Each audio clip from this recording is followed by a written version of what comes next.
It's just us, huh? I guess it is just you and I. The dream team. We've done one with just you and I before. Archery. Yeah, we did. It's just me and you in the showroom. Chilling like villains. Should we just do some shopping? Try some boots on? I've already tried on my boots. I got no more hunts left. I guess we got the Barbary sheep hunt. That's what I got left this year. How excited are you about that? Pretty pumped. You're glad you did that now, aren't you? Yeah. I'm kind of pissed that I don't have any deer hunts. Yeah. Like a November hunt. I'm pretty pissed about. Are you though? Because on the backside of that, based on the last few hunts that we've had in November, they've been kind of frustrating. But I still like doing them. I know. I do too. I just like being out there. Because it's what if. It's a great time of year. I know. I'm kind of bummed out I didn't get my original plans for the year is I was going to do a whitetail hunt in November. I wanted to do a tree stand whitetail hunt. I never did. I was banking on that I was going to draw Iowa this year. And you didn't. And I didn't. Yeah, and I was going to do Kansas. But then I drew New Mexico elk. I drew Utah elk. I drew some other permits, and I figured I better rein it in a little bit. I do have an Idaho deer tag, but I never went. It's over, huh? It's gone. It's done. Don't forget to do your harvest survey. Mandatory. Harvest survey. Yep. Also, this podcast is going to be out before. I was going to say make sure you get your points for Wyoming. 31st. Did you buy yours? Yeah. I did it 2 days ago. Yeah. Did you just buy them for yourself, or did you got like a crew of people that you buy for? Just me. Gets kind of pricey. It's pretty cheap. $50. Yeah, $50, but then you do that for 4 people. Oh yeah, for multiple people. For yourself, it's not. I just do deer and elk. Yeah, you don't do antelope? Oh, antelope too. Yeah, that one's like. I guess I didn't do elk this year because I drew. Yeah, that's right. You did. I had a bunch of people hit me up like, "How did you draw it 2 years in a row?" I said, "I got lucky, dude." How was that? How was the hunt? Yeah. Oh, it was great. You and Josh just slaughtered them. We had redemption. Redemption year. By Blood, was that the movie? That was the movie. You and Josh, you guys went up there and bow hunted elk last year.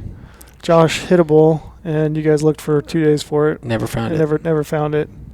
I know Josh was pretty broken up about it. Yeah. As you are. And then you guys drew this year, and you went back for a little redemption. Yeah. We were going to do archery, but then I drew that New Mexico tag, so I didn't have too much time for archery hunting. So we just did the rifle.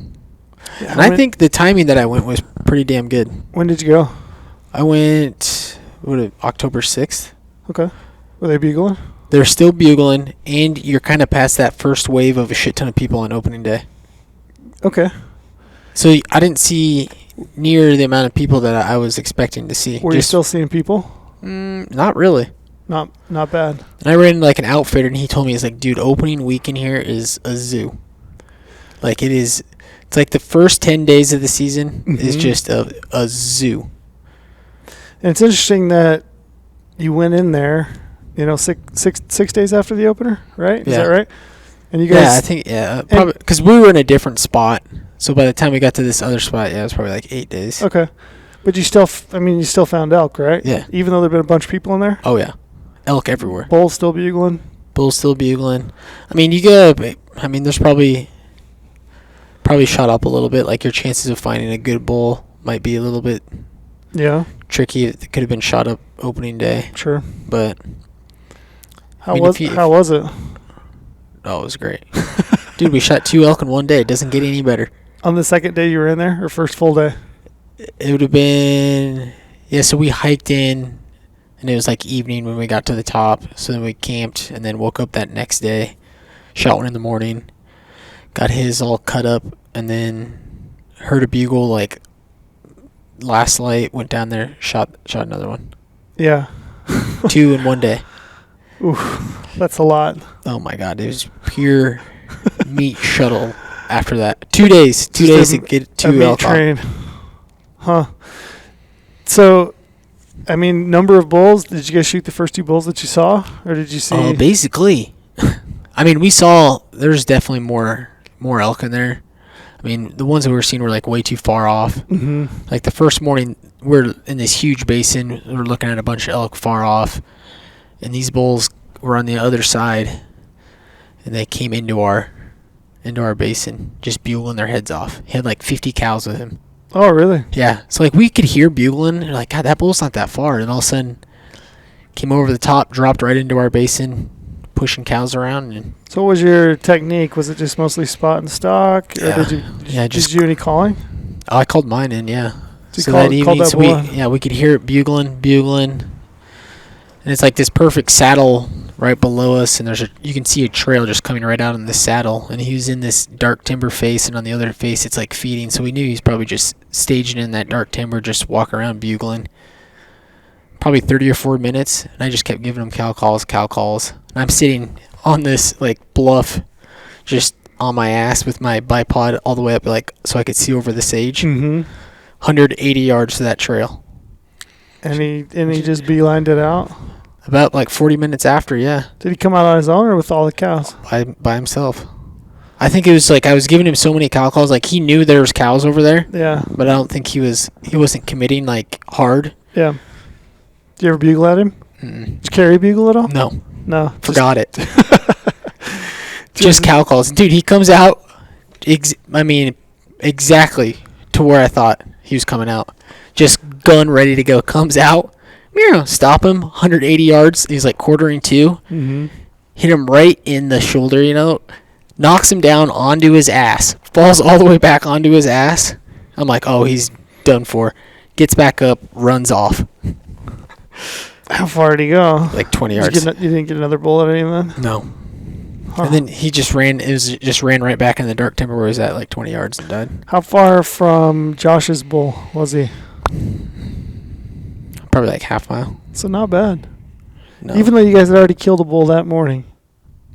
Josh one shot? One shot. So you'd already done some shooting in there and taking care of a bull, and then you still had other. Yeah, he was like, we're like at the very top of the mountain. Probably and it's the same ridge system. You just walk down that ridge about half mile further, and there he was. You guys backpack hunting, or were you okay in their ways? Probably 3.5, 4 miles. That's a fair amount. What was the weather like? Did you guys get any weather, or was it pretty warm still? It was perfect weather. Sounds like a perfect hunt. Dude, 60 degrees, got down to like 30s at night, like pretty chilly in the mornings. Yeah. It's just like your ideal weather you want.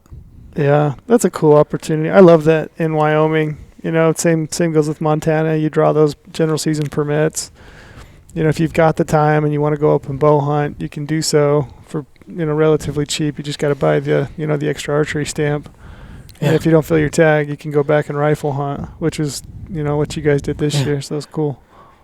Yeah, Wyoming's the best. So you got 2 elk in the freezer. Yeah.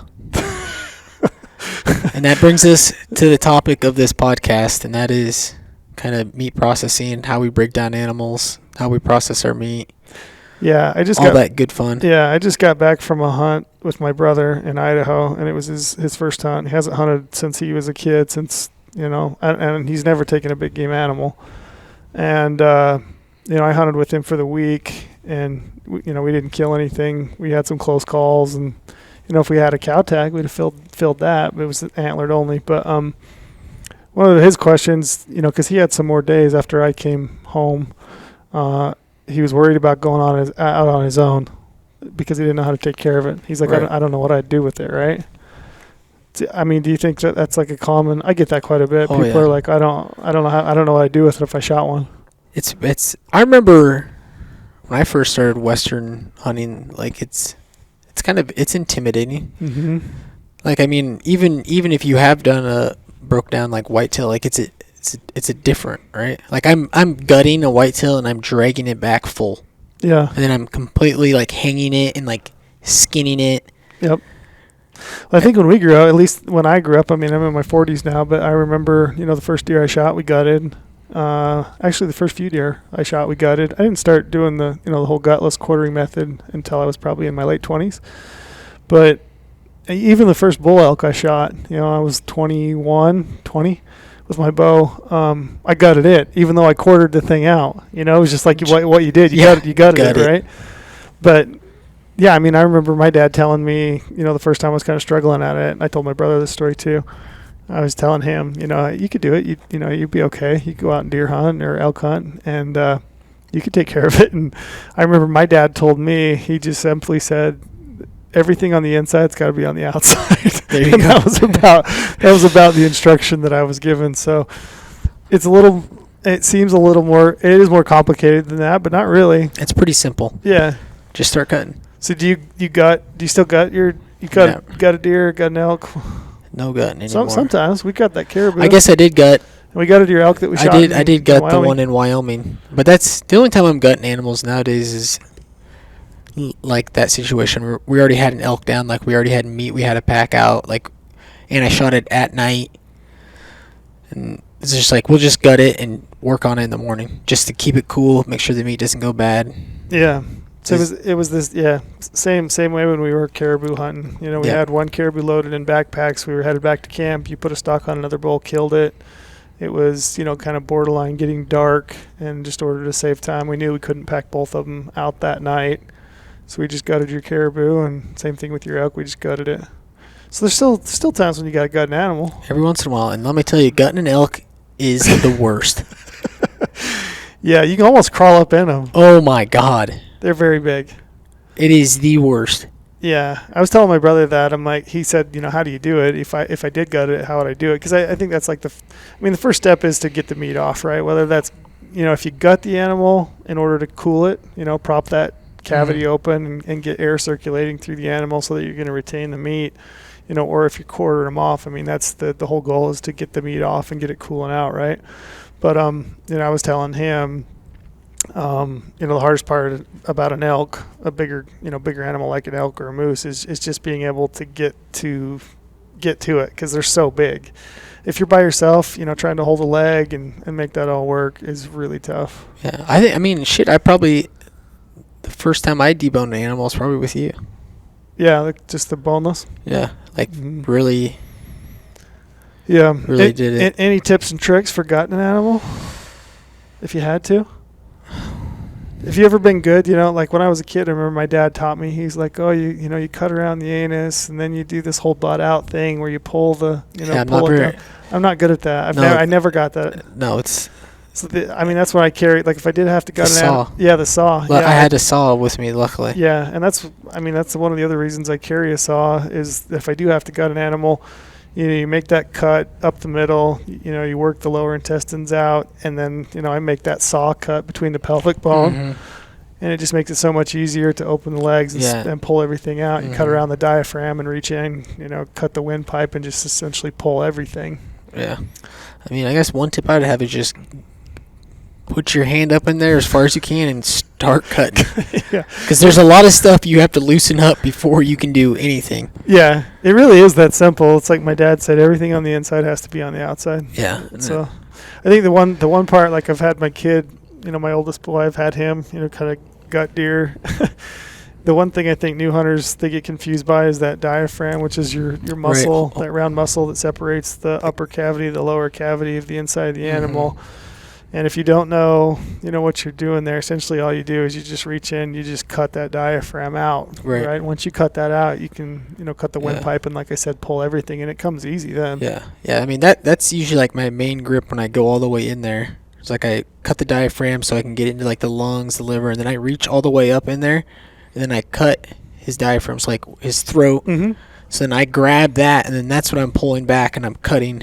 Yep. As you pull that, like that thing will yank everything out. It all comes out pretty quick when you get that done.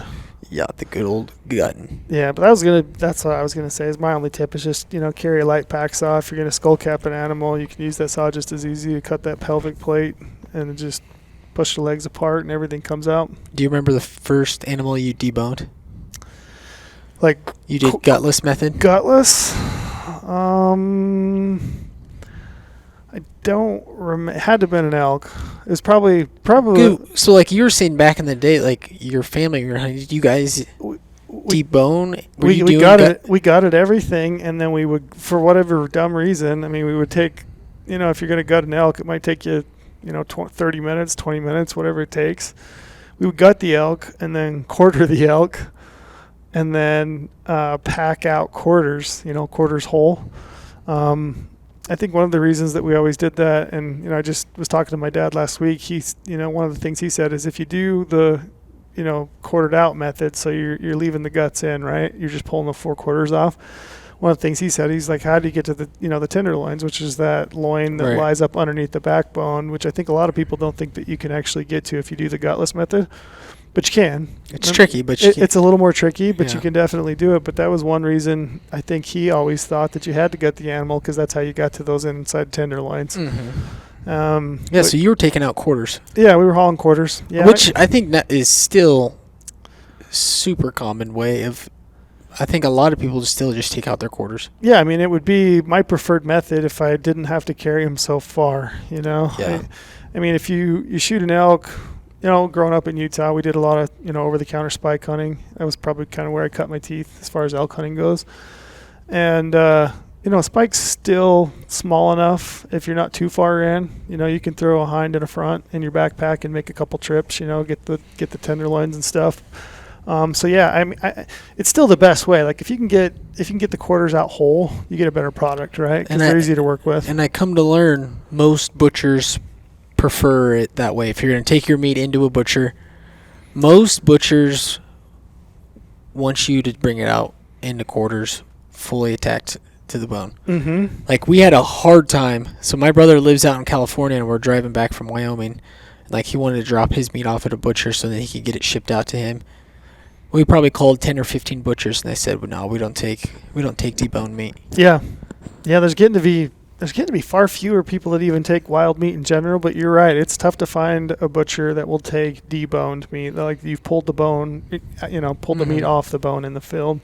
And I think it's just because, you increase the surface area that they're going to have to touch, right? So as you pull those, you pull the meat off a hind quarter. If you do it right, you pull it in, essentially one big chunk, right? Which isn't too bad, but you've increased the surface area for them that could potentially have like dirt or leaves or grime on it. More trimming. Yeah, more trimming. It's probably a little more work of like guessing what steak is this. Not if you're a good butcher. Yeah, they shouldn't be. I will say when we dropped it off at the butcher, they said this is the best deboned elk that we've had all year. There you go. So I said, all right, we did it. We finally made it. Yeah, and I have talked to some butchers that have horror stories. Oh, yeah. That they'll get meat in that's just, grimy, nasty. It's been dipped in the dirt. They're cleaning it off. And I could see how if I was a butcher, that would be a nightmare to deal with. But so when it comes to quartering, mm-hmm. Because I think I learned some tips from you on, so like the trickiest part is your hind quarter, getting the hind quarter off your back legs. The front legs, if people know or don't know, they just come clean off. Like there's no bone attaching them. You're cutting them clean off the cavity. Mm-hmm. Whereas your hindquarters, you're connected by your hip bone. Yep. And what's like you always have a good tips on how to like get that one off. Yeah. What's your go-to method? You come from the bottom. You come from the top. Yes, I typically start from the top. So what I guess if I go back. And we'll just do this for anybody that's maybe new to hunting. My first step, I've got an animal down. I'm going to start the process is to cut a line up the backbone. So I'll start mid-body. I'll take a line and I'll run it all the way up to the back of the neck. That was another question my brother had was how do you get the head off without a saw, right? If you don't have a saw, it's pretty easy. You got that joint right there. I mean, if you feel your own back of your head, you feel that little bump. That right there is connected. It's kind of the top of your spine. And, on an animal, you could essentially just cut right down it's the last spot where the spine connects to your skull. Yep. And it's super easy. You cut down through that. You cut through the neck. The head comes right off, no problem. But for me, I'll run that line up the back of the hide. And I'll then run a line across the body, like down towards the belly. And then I'll run a line up to like the front leg, kind of the elbow of the front leg, and I'll run a line down the back of the front leg, and then I'll cut around, the front leg, cut the hide. And from there, I'll just skin it out, skin out the front quarter, and then like you were saying, the easiest way is to have somebody hold that front quarter up, hold the leg up, and then just start cutting from underneath, kind of in that armpit. And you just start cutting, that connective tissue between, the muscle and the body. And you simply, I was telling my brother, you just follow that plate. There's kind of a cartilage plate there in the front shoulder, and you can feel it if you stick your hand, underneath it. And you just simply cut all the way around that. You pull that front quarter off. The front quarter comes off super clean. And then for me, like kind of the next step is to cut the back strap. So, the back strap is that long piece of meat that runs along each side of the spine. And it's really easy. You just run your knife against the spine all the way down until it hits bone, and then right against the ribs. And you simply just kind of walk that thing, peel it out as you go. And then from there, I'll trim it up, cut the neck meat out, put that in my loose meat bag. And then, the next step is your hind quarter. So exact same as the front quarter, I'll skin, down the leg and then make a circle around the leg and then skin it off. And then my preferred method, I used to carry a saw because I thought, you had to have a saw, to cut through that quarter, right? Yeah. But really what I do is I'll just start right at the spine, and if you start cutting down along the spine, along that hind quarter, and you just start following the contour of the bone, and really, let that tell you what to do, because, your knife will just follow right along the bone, into that hip bone. I just start cutting that down until I get to a point where you get to the ball socket, and you've got that ball joint that sits in the socket. Once you get to that point, you can kind of have somebody lift, that leg, and then you can cut around kind of the bottom front and then along the back. And again, you just follow the bone. And when you get to that point, you've essentially cut it from the top and then kind of underneath. And you hit that hip bone, it'll pop right out. Mm-hmm. You just got to have somebody there to help you, hold it if you can. Right. If not, ropes. I would say ropes are a great tip for... if you're by yourself. If you need to tie it up. If you need to tie that quarter up a little bit, to just give you some wiggle room to kind of work in underneath it, you can do that. But, you like to on the hip bone. You like to start from the. I like to start from the top, from the spine, working your way down. Working your way down as far as you can. Work it way down. Like I said, way down until you get to that hip joint. Yeah. And it's just a simple ball and socket, just like your hip. Right. It's a round joint that sits in a socket. When you get to that point, then work it from the underneath and the front, and then from the back, and again, just follow the bone. Yeah, you're following. Yeah, you're going right against the bone. Right against the bone, mm-hmm. And all the meat's going to be on top. Yep, and you just work it down. You pop that hind quarter off, and then, when you get to you're talking about boning out, right? So a lot of the hunting that you and I have done over the years, it seems like we're kind of pushing back in there on elk, and. Mm-hmm.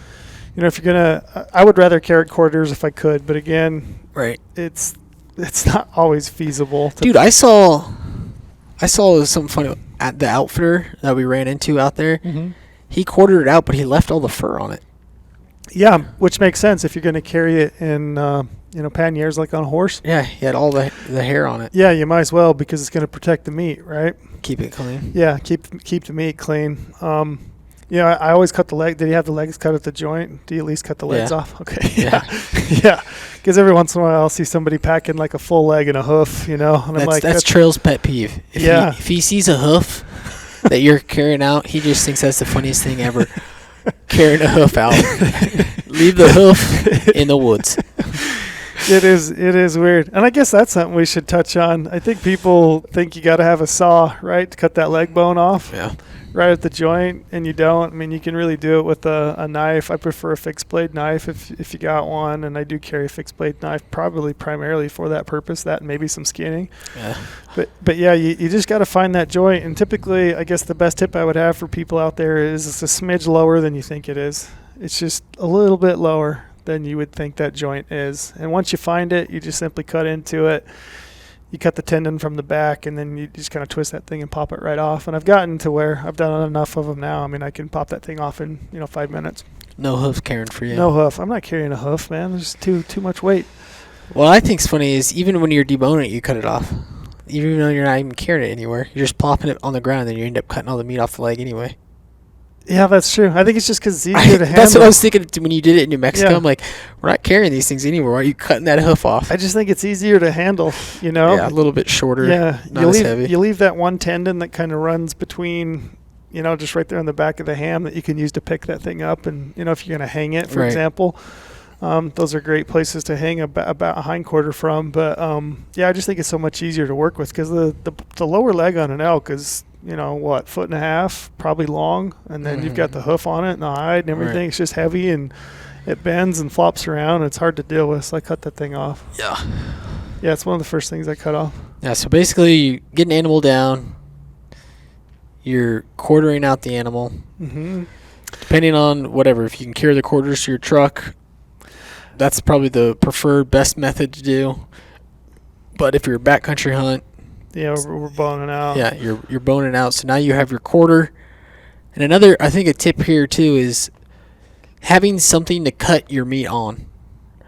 Because like a lot of the times, like if you don't have something to lay on the ground that you can cut your meat on, you're like throwing it on a log or like some rock or something, and it's always kind of trying to slide off. It's a pain in the ass to deal with. It's a whole lot better if you just bring like a hunk of Tyvek or a hunk of polycryo or something like that. That you don't, it's pennies on the dollar. Right.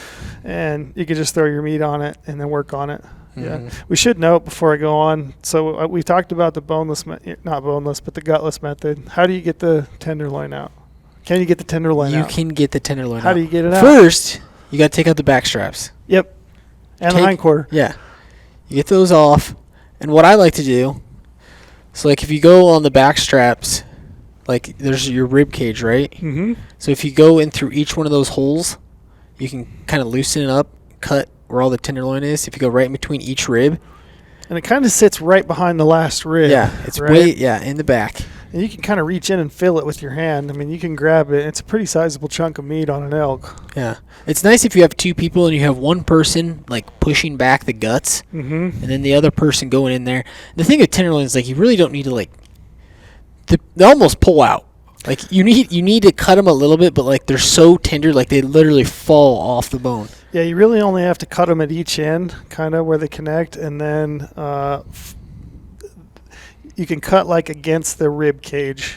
But the connective tissue that sits between like the guts and the actual tenderloin, the meat itself, it's almost non-existent. Yeah. So once you get the cut across the top, it's along the the back side of the ribs, if you will. Yeah, that's why if you come in from the rib side, mm-hmm. like on top, you can. Yep, you can about pull that thing out. Yeah. Yeah, you and do that, and it just almost pulls right out. Yeah, and I would say, don't ever forget that hunk of meat. It's the best cut of meat, in my opinion, on the animal. It's the first piece of meat I eat.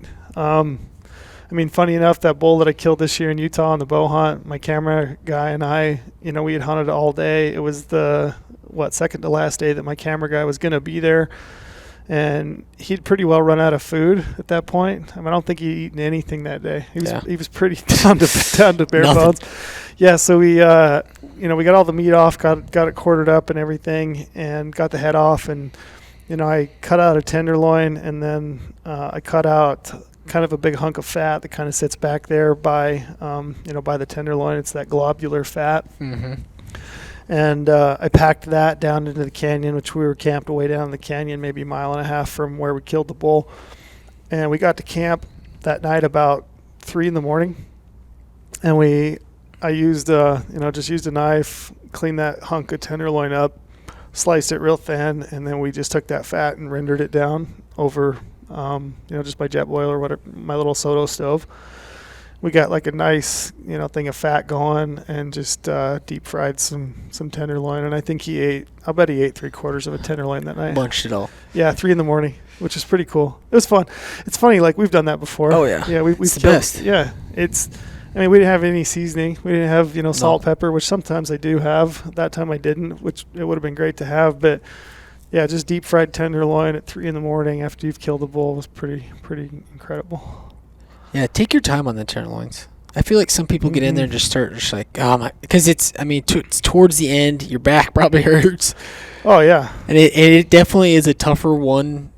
It's probably one of the toughest hunks to try to get out. It's a little harder to get out. It's not super hard. No, but a little bit. And I feel like some people are just like that's at the point like where it's pure hack job going on. Yeah, and I've hunted. What's weird is I've hunted with people that have hunted most of their lives, and I've done the whole gutless method, and they're hackers. Well, they didn't even get it out. He was just thought it was kind of a lost cause. Like, I can't get it. I can't get it if I don't gut it. And I'm like, oh no, we can get it. We can get it. We can definitely get it. The only thing about the gutless, which my brother had a question, is what do you do if you eat the organ meat? So what if you're pulling a liver and a heart? What do you do there? I mean, you can cut the cavity all the way up through the ribs. Yeah. you'd have to have a saw. Like if you knew you were gonna eat that, you bring a saw, and if you cut all the way through like the brisket and just like you could cut through the couple ribs there in the upper chest cavity and pop those out. I also think you can go in, just in front of the chest there and reach in and pull those out. Mm-hmm. So it's not like it's a complete loss. I've eaten heart and I like heart. I'm not a liver eater. Me either. I don't know if that'll set right with people, but I don't like liver. Liver and onions. Yeah, that's what everyone does. I know, and we used to as a kid. My brother still likes liver. He'll still do liver and onions, but for me, it's just not. I don't think it's my jam. Yeah. So deboning. Yeah, deboning. Yeah, deboning's pretty. It sounds complex, but it's actually pretty easy. You just find the grooves in the muscles. Yeah. And you can fill them with your hand. Make those cuts right along the grooves in the muscles, and you can fill those little, I don't know what you call them, separations between the muscle groups. Right. And basically, you just pull the meat off the bone. You follow those grooves and pull it off, and you can essentially cut that whole back hind ham off in one piece. Right. Yeah. And then just get your lower shanks. Yeah. Even if you really didn't know like what you were doing, like you're essentially getting the meat off the bone. As long as the meat's off the bone, you're gonna be good. Yeah. Like just start cutting. Like you're gonna do some trimming at home if you do it that way. Like if you pull them off in like individual little separate pieces, you're gonna end up having some dry skin on the outside once that kind of cures out, and you're gonna do some extra trimming at home. But that's it. Essentially, that's it. The bone has, the meat has to come off the bone. Yeah. And the front quarter is very similar. If you feel a front quarter, you've got a ridge that kind of runs down the middle of the shoulder blade there. You're basically just going to run your knife along that on each side and then just peel the meat out from there. And you're just cutting right along the shoulder bone as you go, just kind of filleting it off. And then just like I said, those lower shanks, you're just going to make those cuts and pull those lower shanks off. And most of that shank meat, for a lot of people, I know that people are doing roast with it and slow cooking it and whatnot and doing azabuco and all that stuff. Azabuco? Azabuco, isn't that what they call that? What the hell is azabuco? Cody would know. He's a food. Azabuco, see? What the hell is that? It's like slow roasting with the bone in. Like you're talking about like the calf? Yeah. Oh, yeah. I'm not slow roasting that shit. Those lower shanks, but a lot of people do. I grind that shit to no end. And that's what I was going to say is I think most people make burger out of that anyway. So, get it off the bone, cut it up. You're going to cube it up anyway and probably make burger out of it, which is what most people do. That's what I do. So now it comes to game bags. Yeah, game bags. We got hot takes on game bags. Yeah, let's talk about game bags. Everyone's game bags are too goddamn big. I think so. Yeah, what do you take for game bags? How many? Like, we're going on an elk hunt, archery elk hunt. How many are you taking, and what size? I think three game bags. Total. 3 total. I'll probably take all the same size. Mm-hmm. I don't know what the exact size is, but if I look at it, usually I go through my weird assortment of game bags that I have from the years past, and I hold them up, and I'm like, nope, too big. Too big. Nope, too small. Yeah. Oh, just right. And I try to take 3 of those the exact same size. Yeah. Because I know most of the animals I'm taking out, I'm deboning. Yeah. So I know I can get a full elk deboned. Like, max is going to be 3 game bags. Like in Wyoming, we filled 2 game bags. Full elk. Yeah. That's bone out. Bone out. Completely deboned. 2 game bags. Yeah, and then maybe an extra game bag for a cape if you're going to carry a cape in it. Mm-hmm. It's those capes are a pain in the ass. They're super floppy. They go all over if you don't have some way to keep those contained. So the game bag's nice for the cape if you're going to mount it. Yeah. Yeah, and going back to what you said, I think a lot of people's game bags are too big. So for example, relatively one of our best sellers in the gear shop are the Caribou Gear game bags, right? And we carry 3 sets. We carry the Wapiti, which should be your elk. Mm-hmm. We carry muley, meat on the bone, which would be muley, quarters, full quarters, and then we carry the High Country Carnivore. If I pull out one of those Wapiti game bags, those are built in their minds for quarters, full quarters in those, and even for that, for me, it's too big. Like I can fit an elk quarter if I'm going to carry it bone in and a muley meat on the bone game bag. It might be a little bit of a tighter fit, more of a snug fit, but for me, it doesn't matter. I'm just there to protect my meat anyway, mm-hmm. right? So if I can fit it in there and save some weight over a bigger size, I might as well do that. And like you're saying, my preferred game bags are, like the Carnivore High Country, which are a little bit more narrow. They're long. And I think what you're saying is that thing has to fit on your pack, right? Right. No bigger than the width of my pack. I don't want any spillage. Yeah. I don't want any slop. Right. Because then and I learned this from you, is it's just, it makes it a shittier carry on your back when you have a big hunk of meat out of your, it's not out of your game bags, but it's like spilling out. Yeah. Because it's such a big game bag, and like when you cinch it down, it's just like splidging out of your sides. Yeah, if it's too wide for what you're putting into it, all that weight just kind of settles and it wants to push out to the sides. Either that or it goes straight to the bottom. Dude, and you pack that thing and you have all the weight riding on your ass. Yeah, which is not a pleasant experience. Yeah, so I would say be cognizant of game bag size, even for elk. Like I said, my preference, I really like those muley meat on the bones for full quarters, and then I like that High Country Carnivore for bone out. And I will say, I guess now I'm probably going to like how you're packing your game bag onto your pack, right? Mm-hmm. So you got it in a game bag, and now you're loading up your load shelf onto your pack. I think it is super important how you have that meat placed on your pack, so it's gonna ride. I don't think a lot of people think of that. Like if you just throw your game bag into your load shelf and like willy-nilly it and whatever, like packing it out's not gonna be that fun, and you're just gonna say to yourself, "Oh, that's just carrying it, right? That's just carrying a heavy pack." There's been some times where I've done it like that, and I packed out. I'm like, this is terrible. Like I can hardly walk. And then there's been some times where I've taken my time, pushed some of the meat up so it's not all right at the bottom. Like I want my meat to sit on my back from top to bottom. I want it to be equal weight from the bottom of my meat bag to the top of my meat bag. So it's like even across my back, not all of the weight in one area. And that goes to having a good sized game bag. Right. Because if it's too wide, it's going to settle and it gets sloppy. Yeah. So if it's too wide, you got to keep that thing high and tight. Mm-hmm. Yeah. How do you, dude, I prefer when I'm putting my game bag, like I'm pushing meat up. I want that shit higher up on my back. Yeah. I want it as high up as possible. Yeah. How many people have we hunted with that just take the meat bag and throw it inside their pack? A decent amount. Which it works. I mean, if you're not hauling camp back to the truck and you're just hauling meat, I mean, you can throw it in your backpack. It is going to settle clear to the bottom of your pack. It's literally riding on your ass. Yeah, it's riding as low as it can possibly get on your frame. Yeah. Which for me, one of the biggest selling points of like a Stone Glacier X-Curve frame or Crux Evo frame is the position of their load shelf.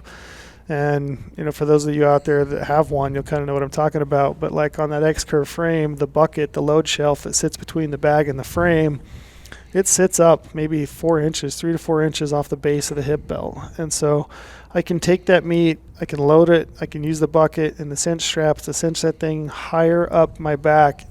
And I want that thing up off my hips. Like when you get that much weight, you want it up above your hip line, because if it like frees my hips up, like I can walk normal, Right. And for me, I don't know why you wouldn't use the load shelf. No. Yeah, one trick that I've, even when I have a game bag that's too big, is when I'm putting it in there, I'm positioning the meat. Like I literally put that thing flat on the ground and I'm pushing the meat to the top of my game bag, and then I'm cinching the bottom. Mm-hmm. And then like some of the meat like starts to fall, but it can't go all the way to the bottom because I've already cinched the bottom. It up. And then I'm pushing it up some more, and I'm cinching again because it's gonna settle as you go, but it's gonna help prevent like the whole entire weight of that meat bag to be riding at the very bottom of your ass. Yep. And it's the same thing. Like if you use, we carry Stone Glacier, or we carry Mystery Ranch packs as well, and their load shelf does sit towards the base between the bag and the frame. But when you load that thing, if you pull that in as tight as you can, so essentially you're creating a V, at the bottom of your pack on that load shelf, you're pulling it in as tight as you can so that you can keep the bulk of the weight higher up the frame, the better it'll carry better. Yeah. Yeah. Just think about pushing that meat up as high as possible on your back. When you're putting that thing in the load, it'll make you feel 10 times better when you're hiking. Yeah. Even though it doesn't feel that nice at the beginning, it doesn't feel nice to pack out meat hardly ever. Mm-hmm. But, I've done it enough times where I've had the experience where I'm like, oh my, I pack this thing like shit. And you can definitely tell versus if you pack it nice, keep it up high. Yep. Like the difference when it comes to walking. Yeah, and I mean, I think people have the tendency, myself included, is, you're at the end of the day, you're tired, you know that you're about to pack a lot of meat, and you kind of rush it, like you're saying. Take the time. Typically I'll take my pack, I'll get to the load shelf, I'll lay it out flat on the ground so the hip belt's facing the ground. I'll tip those hip belts out so it's just laying flat on the ground. Get my pack separated from my load shelf. So I've got my frame, my load shelf, my bag, and I'll just lay that bag out, and I'll lay the game bag with the meat in it on the load shelf, and I'll take the time to really get that thing cinched in and tightened up. Make sure that all my buckles up both sides, any kind of cinch straps that I can, use to lock that thing down, because the more secure you get it, to the frame, the higher up the frame, the better it'll carry. Yeah. Dude, I think it's been easier to put heads on top of packs without the top lid. It is. It's way easier. Way easier. Top lids suck. Yeah. Another hot take. Yeah, I'm not down with the top lid. I don't like a top lid. Dude, it's 10 times, especially with like the Stone Glacier packs, it has those, it's made for, you could run it without a top lid too. So it's got extra straps on top. Run it in bivy mode. Yeah. Mm-hmm. And you can just take those, wrap it around the antlers, and then just hook it back into your connection and it sits points. perfect. Yeah, and they sit perfectly right there on top of your pack. Yeah. Yeah, works really well. What do you do when you get home with your meat? Pray to God I have enough freezer space. I was gonna say, how's that been with 2 elk? What do you do? Oh, I have to buy another freezer. A deep freeze? Yeah. What do you have now? Just like a regular? I just have a chest freezer. Like a small chest freezer? Yeah. Gotcha. Yeah. And then another tip for when you're putting your meat in the freezer, put it in a garbage sack. So it doesn't. You mean if you're working on it, right? Like if you don't have time to process it when you get home, or you can't hang it and age it. Yeah. Or like, for me, I'm coming back to Vegas. It's 90 degrees. Like I have to have this thing in a freezer no matter. I don't have anywhere to hang it. Yeah. You can't dry age it. There's none of that happening here. So like every time I come back, it's instantly into the freezer. And we've had people in the office that have put their stuff in the freezer. They just throw the game bag into the freezer. Mm-hmm. Thinking, whatever. I'll pull it out and work on it when I get a chance. That thing is going to be frozen solid, and it is. It freezes right to the freezer, and they literally have to unplug the freezer and like defrost the whole thing to get the meat out, get the game bags out. Get the meat out. So put it in a garbage sack, so then it can't freeze to other things. But then the problem I ran into this year, so my freezer was like pretty full. Mm-hmm. I had to like take stuff and put it in my like fridge freezer and like fill that to the brim, and I had 3 ginormous game bags of a full elk, and I have it jammed in there like completely, like as tight as possible. Like there's no room. Right. I had them in garbage sacks and everything, but what happened was I had it in there so tight, like all the meat was like from this game bag to that game, like they like formed around each other, right? Because I had it in there so tight and like pushed in certain directions. Mm-hmm. So I basically made like one huge chunk. It was a puzzle. Yes, it was a puzzle, and that thing does not come out. We should note, he's not putting the meat in a garbage sack. He's putting the game bags with the meat in it in a garbage sack. Yeah. Yeah, because that... Yeah, and don't use the scented garbage sacks. Mine was scented. Oh, wow. That's all I had. Oh, no. I'll bet that's... It wasn't too bad. It wasn't too bad. You don't get like a nice flowery aroma when you're processing? I hope not. No. I didn't get it, I don't think. But then, basically what I had was like, because I had the bags like twisted in different directions. Like I had like one locked over another one, and then it froze like that. So it's basically just locked. Yeah. So what'd you do? You have to thaw your freezer a little bit? Yeah, I had to unplug it, and I had to do some real cranking. Dude, I was standing, no shit. Like, here's the chest freezer. You open the lid. I had my 2 feet, because it's so goddamn heavy, you have to get right above it. So I'm like standing over my freezer with my feet on top. You should have got a video. And I'm lifting. I mean, you're talking like 80 pounds of game bag, so it's like... Yeah, they're heavy. Lifting these things out like a crane. It's the only way I could get them out. I wasn't strong enough to just... arm it up. Like I had to put like my legs into to get them out. So then what's your process? You do it at home? I did do some at home. I've processed, like whitetail hunting. We'd always process all of our Your own game. all of our own game meat. Like we'd make it like an event kind of thing. Like all of your buddies come over, you drink beer, watch football. I mean, highly recommend that. It sucks to do it by yourself. Yeah, it's really time consuming. That's the only thing with it now is it's. When you say sucks, it doesn't suck. It's time consuming. Yeah, it's a chore to, trim, then lay your meat out. Then you got to take the next step to wrap it, label it and put it away. And if you're doing that every single time, it's super time consuming. We actually have a couple of videos on our YouTube channel. Yeah. Of processing meat. If you guys want to check those out, it goes from like full on quarter, deboning it to grinding it, all that stuff. Which is kind of the same thing as when you're cutting up an elk. Like it's kind of intimidating if you've never done it, but it's really easy.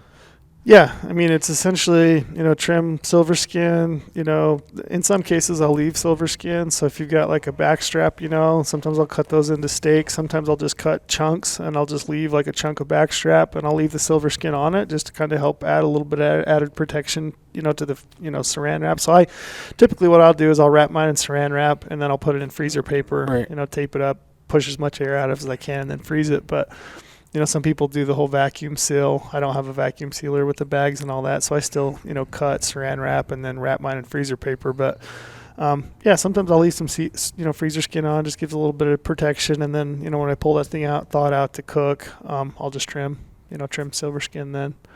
And a lot of times I'll leave back straps, in chunks. Oh, yeah. I like them in chunks. Yeah, it's kind of nice to have it in chunks. I mean, every once in a while, instead of doing steaks, we'll do a roast or something with it, and it's kind of nice to just have a nice chunk of back strap or whatever.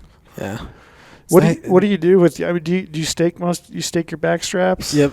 So yeah, I like steaks, roast. I'll grind a lot, and then for my grind, I like doing different. Like I'll do hot Italian. I'll do breakfast sausage, and a lot of that it's not as hard as what maybe it seems. You're literally just putting in different seasoning and then different fat if you want. Mm-hmm. You could literally use the same fat and then throw in breakfast sausage seasoning into that ground and it'll taste like breakfast sausage. Gotcha. It's just adding seasoning to the ground meat. You make hamburger and then you're adding seasoning to make it taste Italian sausage, to make it taste. Yep. And if you really wanted to be Italian sausage, you could use pork fat instead of beef fat. Yep. Do you so that's one thing. I mean, you do all your own ground, right? You have a grinder? Yeah, I use the GOHUNT, that meat grinder, which is a real treat. Yeah, the Made by Me. Yeah. Meat Your Maker. Meat Your Maker. Yeah, Meat Your Maker food processing. Yeah, and that meat thing processing. cranks. Yeah, and I bought one. I mean, I bought mine, I think, at my local cow ranch several years ago, but it's just a limb, right? I think it was like $350 or something, which is kind of middle of the road as far as grinders goes, but it does a great job, And I mean, you figure if you pay to have an animal processed, I mean, buying a grinder, it would pay for itself if you did your own, 2 or 3 times. So if you think you're going to hunt, you might as well just go ahead and pick up your own grinder and do your own. Yeah, I think the biggest thing with meat process your own is cleaning it. Having good, clean meat is going to give you the best taste in the end. There's nothing worse than, if you have somebody butcher it, and, they either they're busy or backed up or whatever it is, and you get a product. I mean, I've had great luck with the butchers I've used. I mean, I've used Tugnay over to Peng, which, by the way, I don't know if you want. I throw his name out there, but I don't know if he's taking any more wild game. But he's not, so don't even try. But the meat that I've had him do, he's done phenomenal. There's a few of them around that just do a phenomenal job. Blood's Custom Meat and Antimony, I've had them. I've had phenomenal product from those guys. But 15, 20 years ago, I had, some other guys do it. And when you get it back and, there's some hair in it or some silver skin, some silver skin and just, it doesn't make you feel good. So No. you want it clean and well The more taken care of. clean and trimmed up you can have it before you grind it or anything, the better it's going to taste in the end. Because that's where all your gamey flavors coming from, is from the hair, from the silver skin. Mm-hmm. I took one to the butcher last year and I got it back, and it's just Wasn't great. not happy about it. Yeah, that's a bummer. Like I see hair in the ground, like I can see silver skin, like, and you open the package and you can just smell like Gamey. You can just tell that is one gamey son of a bitch. But there are ways you can overcome the gaminess. You just really got to cook the shit out of it. Seasoning? Is that what Chili, tacos. Do you mix fat with your burger? Yeah. Yeah. So what do you do?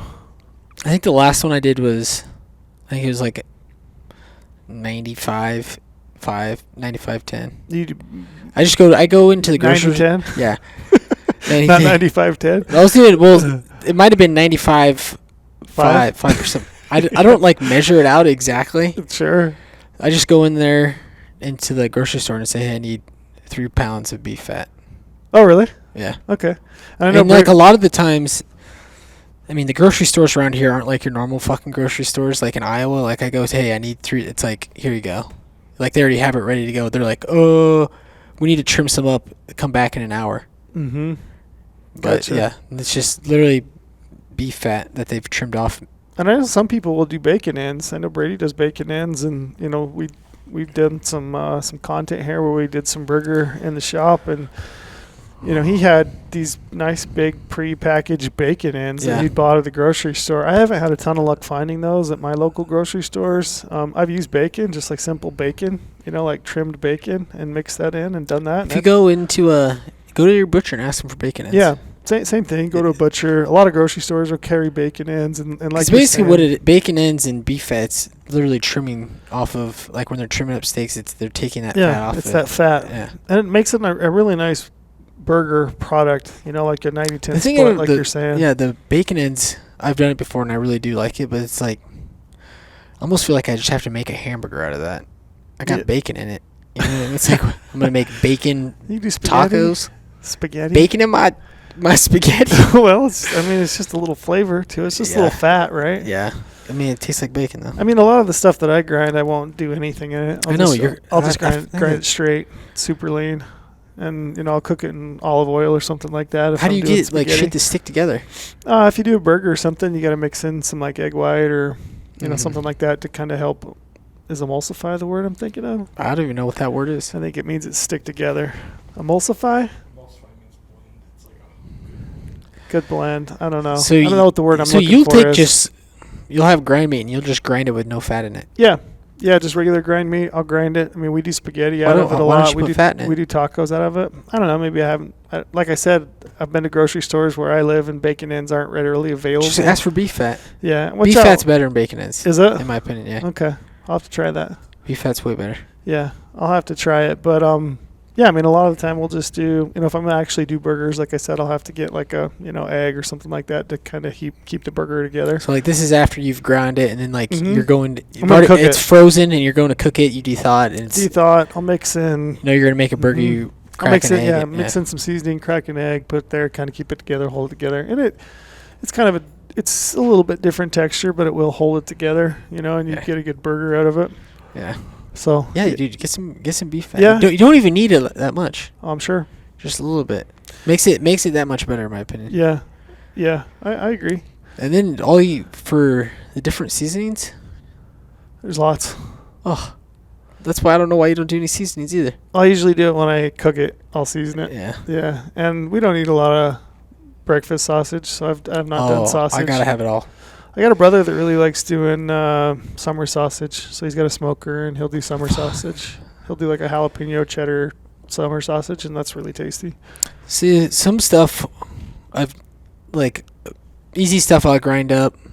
You know, if I have some stuff that I want like specialty, like brats and summer sausage and sticks, like shit I can't do, take to a butcher. Do you twice grind yours? I did the last one and I was kind of pissed about it. Really?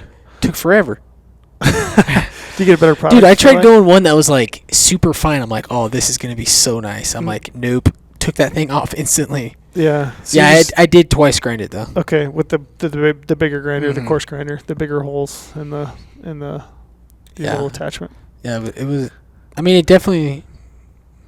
Yeah, I mean, it makes it nicer. I know Brady does his. A nicer product for sure. He runs his twice through the coarse grind. Yeah. Yeah, I did it just like that. Yeah. But it also helps when you have nice equipment like that.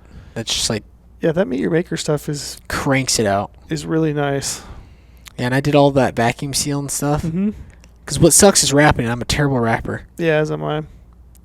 I'm so bad at wrapping. I'm pretty good at it, but my kids aren't that great, which sometimes I'll rope them into, doing it with me. But yeah, the vacuum seal is pretty slick.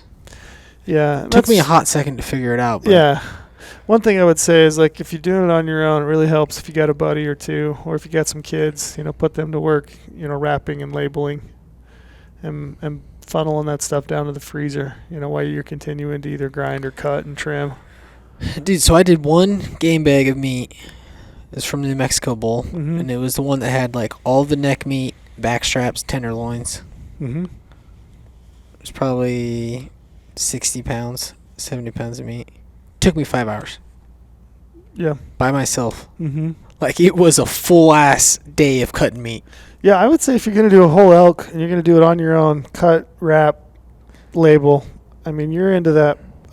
For me personally, I'm into that like a couple nights. Oh, yeah. Probably, from like 5 till 10, maybe 2 or 3 nights in a row.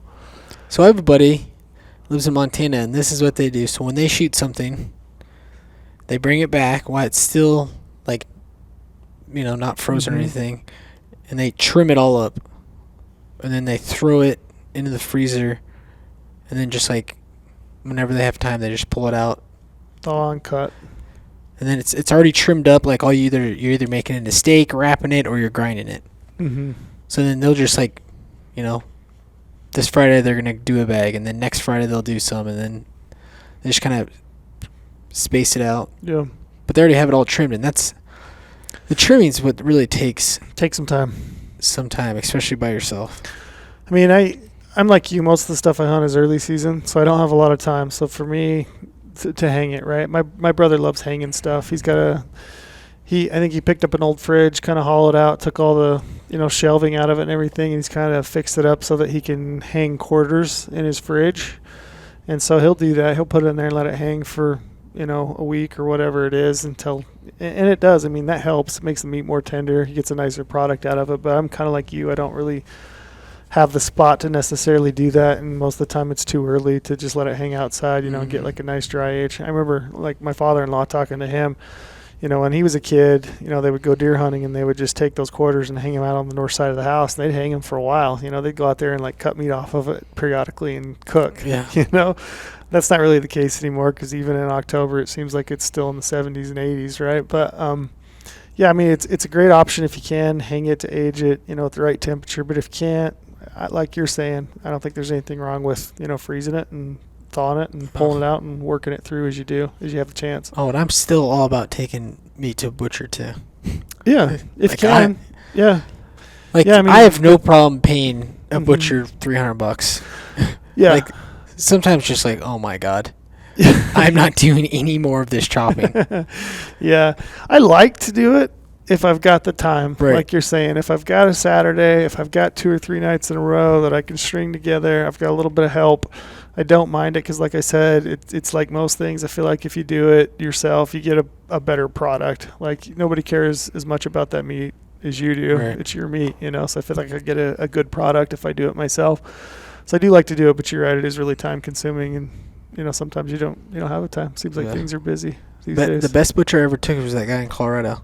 Yeah, that guy was really good. That guy crushed it.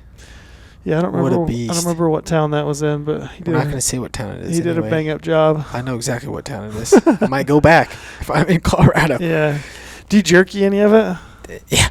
I used to do a ton of jerky back in the day, and I would do it like the same way you make jerkies. Just get a big hunk of meat, cut it into thin slices, and I'd use that high mountain seasoning. Mm-hmm. And then you let it marinate for a day, and then I would cook it in the oven. So I'd put it in the oven like on broil, and you just broil it with the door open for like 5 hours. Yeah. Delicious. Yeah, and that was one thing I invested in is I bought a dehydrator, and it wasn't super expensive. It wasn't like top of the line. It's just a regular dehydrator. I think it's got 10 shelves, and I think 3 weeks ago, I did 8 gallon-sized bags of jerky. So it was probably, I bet it was 30 pounds of jerky. It was a lot of jerky. Was it just big hunks of like roast and stuff like Yeah, that? so, yeah, exactly. I took a lot of that meat. I didn't have time to, like, cut it, make steaks and all that stuff. So a lot of those I just left in hunks, and I just de-thawed it at the time. And as I went through package by package, I just would de-thaw them. I would slice them thin into jerky slices, just did it all by hand, and then, marinate. So I did a couple of different recipes or marinades, I guess, this time. One of them that worked out really good that I liked a lot was I just picked up this bottle of, I think it's called Dakota Buckaroos marinade. And it's, I just bought it out. Buckaroos. Yeah, it's called marinating sauce. And it's, on the bottle it says for hamburger, steak, or chicken. I just took that and marinated a big batch of that in that Buckaroos marinade, and it's got like a real smoky taste. And that actually was some of my favorite, and that's one that I'll definitely use again. It's really easy because you don't have to have a bunch of different ingredients to put into it. You just literally dump the bottle in there, let it marinate for, I think that one I let marinate for 12 hours with that sauce. And dehydrated. It was really good. That was actually one of my favorite from this last batch. But then my other one that I typically always do is I like to use equal parts Worcestershire sauce. Worcestershire sauce. Yeah, whatever it is. Yeah, that, soy sauce, brown sugar. So I like it a little bit of sweet. Gives a little bit of sweet. Salty and sweet. Yeah, and then to give it like a little bit of kick, I've started using Cholula hot sauce. There you go. And they make two different kinds. I think one's like a mesquite. It's kind of a smoky taste to it. So I've been trying that one, and then just like your regular Cholula. And then, some pepper, some onion powder, and some garlic salt. And that's kind of my go-to. And that's the one that I've done forever. And usually I'll let it marinate for like a full 24 hours. And like I'll just take my hand, stick it in there, stir it up real good like every 4 or 5 hours. So everything gets kind of equally coated and marinated. And one thing about it, on a dehydrator, it'll kind of stink your house. It smells good. I like the smell of it, right. but nobody else. It'll stink it up good. Yeah. It smells like roasting meats, right? Like your house will smell like it for a while. So I've gone to doing it on my back deck. I've just got like a table out back on my back deck, and I'll just stick that dehydrator out there. And it might take me like 8 hours to do like 10 racks. And just pull that off, throw it in, gallons of buck bags and freeze it. I throw it in my freezer. Do you marinate a lot of, like, your steaks or meat? Do you, like, wild game? Like, when you're eating it? Yeah, probably. I do some. Yeah, not a ton, but I'll do some. I've done a lot of that. I'll do kind of like one of our favorite things is just, cut the steaks and then prepare, like a flour dip. So I'll put like some flour, salt, pepper, or maybe just like some Montreal seasoning, kind of creates a coating, and then just kind of deep fry it almost. And I'll do that with like mashed potatoes. Oh, yeah. And gravy. I like that one quite a bit. Yeah, that one sounds delicious. Yeah, that's kind of like one of my favorite ways to do it. It's super simple. I can do it. And I will say it's pretty funny is my kids will eat, elk or deer steaks just about as well as anything. They will flat out eat steaks, deer steaks, elk steaks. They love that stuff, especially roast? My little one. Yeah, roast. Dude, yeah, pot roast. Oh, I love it. Dude, roast anything. I'm not kidding you. I've thrown steak in that thing. Oh, me too. It's the best. Yeah. Like, cause you just like in a crock pot. Oh, you can throw anything in that crock pot for seasoning, whatever, and you just throw any hunk of meat in there and you just come home. Yeah. Don't have to cook anything. It's ready to go, and it always tastes delicious. Yeah, and by no means am I like,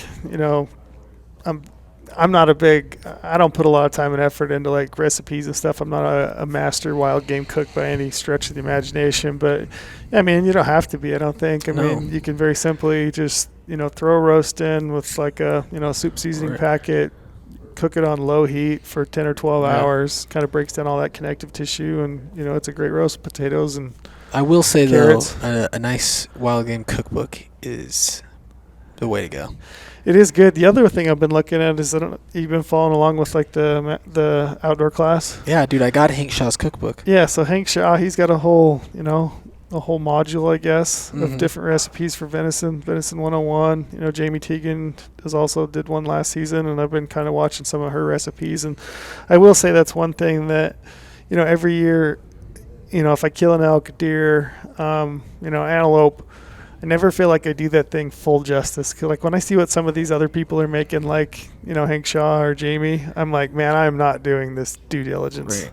Dude, I've been, like, I try to make, like, one thing out of that book, like, every week. I also, I like cooking a little bit, and my girlfriend likes cooking, and she loves wild game, and, I mean, we eat wild game for every single meal that we have, basically. And hell, more of it's just like adding some like variety, instead of eating like tacos or burgers or steak or chili. Just trying something new, adding a little variety, shaking it up a little bit. Yeah, and they are delicious. I had chili, staked chili, and it was we used loin, like we used an elk loin, part of an elk loin, and kind of cut up in small chunks and then put that in chili. I had that 2 nights ago and it was fantastic. I'm eating chili right now. I got a spicy Italian ground up.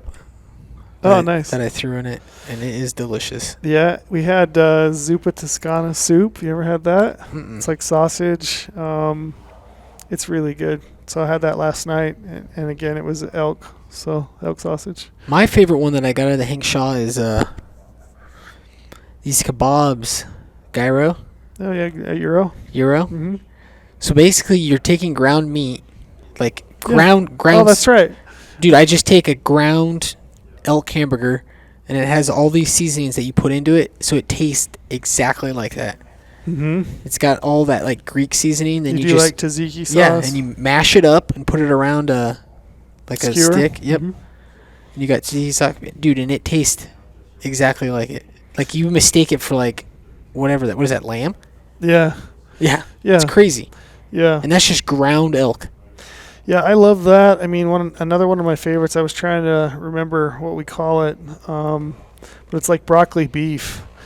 Like you get, like at a Chinese Chinese restaurant. It's like a broccoli beef, and it's just very lightly, thin cut chunks of steak. You do it like in an egg bath. With some seasoning, and you do that with like a teriyaki sauce and some broccoli, and that one's actually one of my favorite over rice. I love that one. I'm getting hungry. I just ate. You know what I want to try? What's that? I want to can some shit. Yeah, bottle. Dude, I want to can some shit, and I want to bring it with me. Yeah. Dude, think how nice it'd be like you're on a hunt and you are in your truck. Mm-hmm. You had a can of like elk pot roast or some shit. Yeah. You just pop it out, warm it up real quick. I got a buddy that does it. He bottles it, and he'll do it with peppers, and he'll pull that out and put some slabs on, a hunk of bread, like a sandwich, and he eats that all the time, and it always is good. You do all sorts of different flavors. I know. We both of us, sounds like we need to expand our horizons. Think about when you came home, you just don't feel like cooking anything. You just have a nice canned meat up there. It sounds gross, but it sounds delicious. And I want some. No, I've had it several times. It's tasty. Oh, I want some canned meat. So yeah, I've got some elk to do still. You've got a lot of elk, I think. I've got 2 elk. Well, 2. I did 1 game bag of 1. How much do you give away? Do you give any away? I have this year. Have you? Just because I have too much.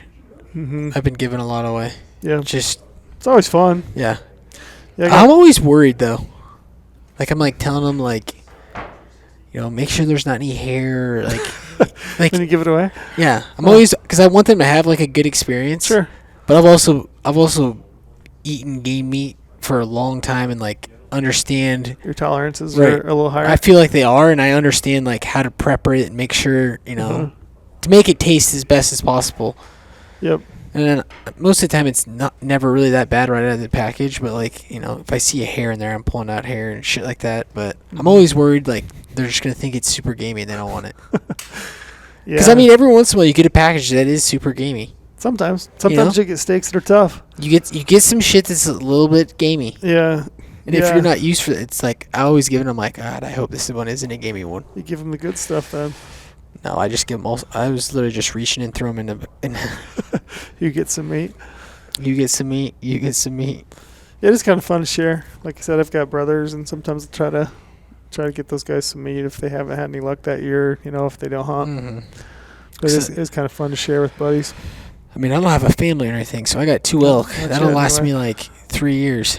Oh, you're gonna have to start eating elk for every meal. I mean, I basically do, dude. I'm still eating elk. How many times a week do you eat elk? Oh, I mean, I eat game meat probably every night. Damn near. Pretty much every day. Yeah. Yeah. Yeah, I would say we probably do 3 to 4 days a week. You know, we're eating meat, game meat, elk, deer. But I mean, antelope. for the longest time, I was living by myself. Oh, which you were probably really plowing through it. No, I mean, still, it takes forever. It's just I'm feeding one mouth. You know what I mean? Yeah, to eat a whole elk Like yourself. when I cook something, that shit lasts me for 2 days. So Yeah. like, dude, I still have elk from 3 years ago. You know, last podcast we did, Brady went. He took a pretty. You were gone. Yeah, I heard Did it. I was pissed. You did? What'd you think of that? He took a pretty strong statement. He said mule Dude, deer. he's dumb. That is not true at all. He said mule deer tastes way better than elk. He says elk tastes sweet. Yeah, too sweet, he said. We should do a poll. That is the If you're dumbest thing listening I've to ever this, heard. drop a comment on our YouTube page. Let us know which is better, mule deer or elk. Elk. Elk all the way. Elk's always better, especially the mule deer he's shooting that have been just running their ass off for a week straight. You know, like no way his can taste that good.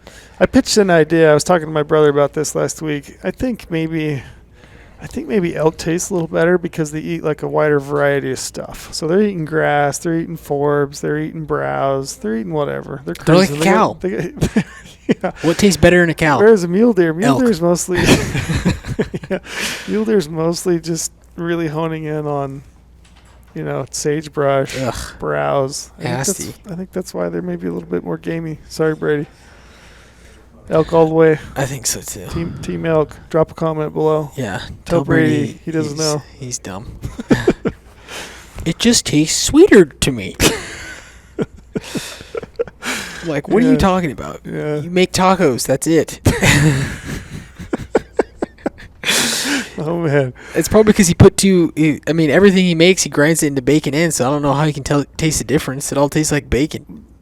Yeah, which bacon does taste good. Yeah. My brother likes to do bacon wrapped tenderloins, so he'll take those tenderloins and wrap them in bacon, and that's like his jam. That's what he goes with. I mean, you can wrap anything in bacon.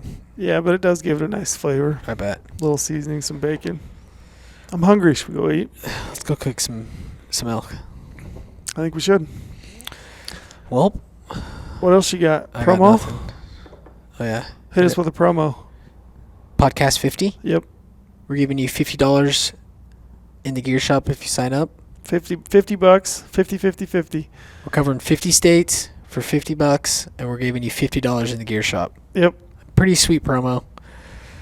I mean, application season's coming around the corner. We still got some hunts going. We got the holidays coming. Yep. All of that you can benefit with that. You give us $50, we give you $50 Fair is fair. that you can use in the gear shop, and we also give you GOHUNT maps. Right. You can use that on your phone. You can download offline maps. You can use it on your desktop, and you get points back on your purchases in the gear shop that you make. So you're a member of that Gear Rewards program. So it's a no-brainer. Everyone's buying gear.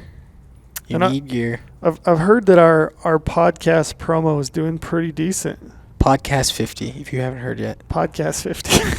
Don't mess it up. Use it. Use it, abuse it. Cook some wild game. That's it for us. Enjoy the holidays. Just us two this time around. That's it. I think Brady will be back on the next one. Maybe. Yeah. We'll have to lay it on him heavy. Yeah, we will.